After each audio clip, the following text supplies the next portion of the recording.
Sel darah yang pertama. Kita bahas adalah sel darah merah, nama lainnya adalah eritrosit. Eritrin.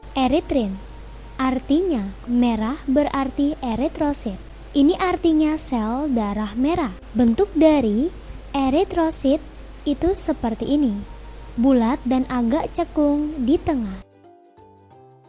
Ciri khas dari eritrosit pertama adalah berfungsi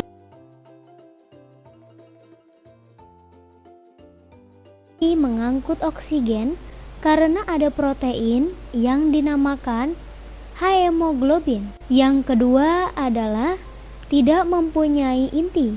Lalu jika tidak ada inti, bagaimana dia bisa membelah diri? Setiap 90 hari sel darah merah akan dirombak dan dibuat kembali. Tempat pembuatannya adalah di hati dan di sumsum. Apa itu sumsum? Misalnya, saya gambar tulang dan di tengah-tengah tulang inilah yang disebut sumsum. Selanjutnya, jumlah dari eritrosit ini adalah sekitar 5 juta sel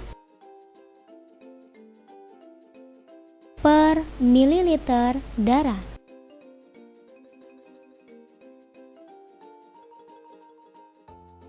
Yang kedua, sel darah putih.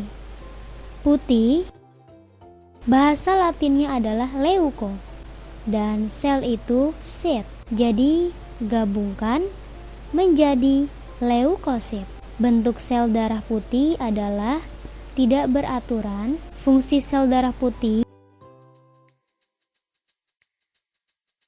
adalah imunitas, yaitu kekebalan tubuh. Jadi sel darah putih ini terbagi dua. Imunitas itu kekebalan tubuh. Jadi jika ada kuman masuk ke dalam tubuh, dia akan dimakan oleh sel darah putih.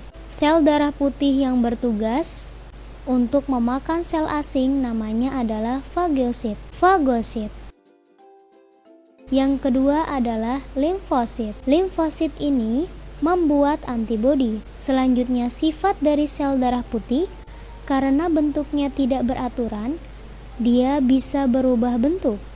Misalnya ini adalah kapiler darah dan kita mempunyai luka di sini, lalu di sini ada kuman atau bakteri. Sel darah putih bisa berubah bentuk menjadi merubah bentuknya untuk masuk ke dalam sela-sela luka, makanya bentuknya tidak beraturan. Kemudian jumlah dari sel darah putih tidak sebanyak sel darah merah. Jumlahnya hanya sekitar 8.000 sel jumlahnya. Maka dari itu, sel darah putih harus dibatasi sekitar 8.000 sel per mililiter.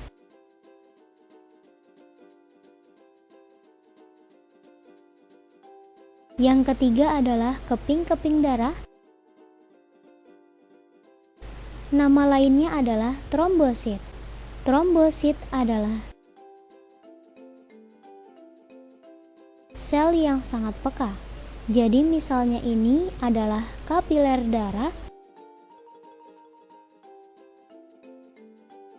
Ini ada lubang, lalu trombosit keluar karena ada luka. Ketika trombosit mengenai bagian luar trombosit ini akan pecah.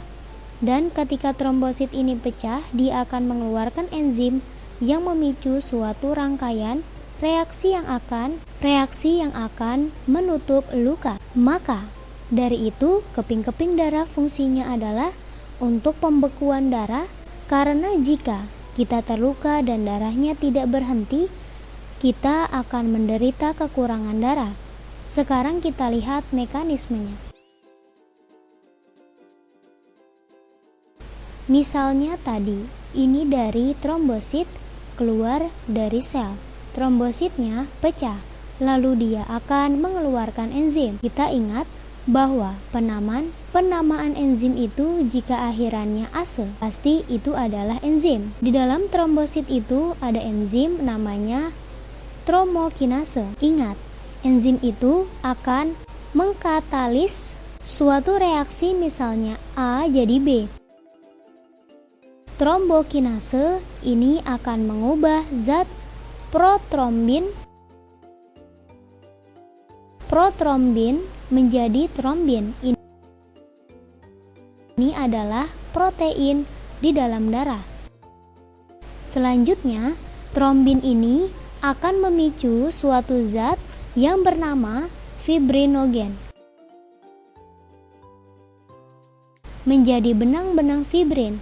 Misalnya ada luka di sini, di daerah kulit, pertama trombosit pecah, mengeluarkan trombokinase, lalu merubah protrombin menjadi trombin, akan menjadi fibrinogen. Fibrinogen akan menjadi fibrin dan akhirnya terbentuk benang-benang fibrin yang akan menutup luka. Lalu berapakah jumlah trombokinase? Itu berada di antara sel darah putih dan sel darah merah, yaitu sekitar 250.000 sampai 300.000. Biasanya orang yang sedang menderita penyakit dalam darah, trombositnya itu akan turun. Itulah materi tentang sirkulasi.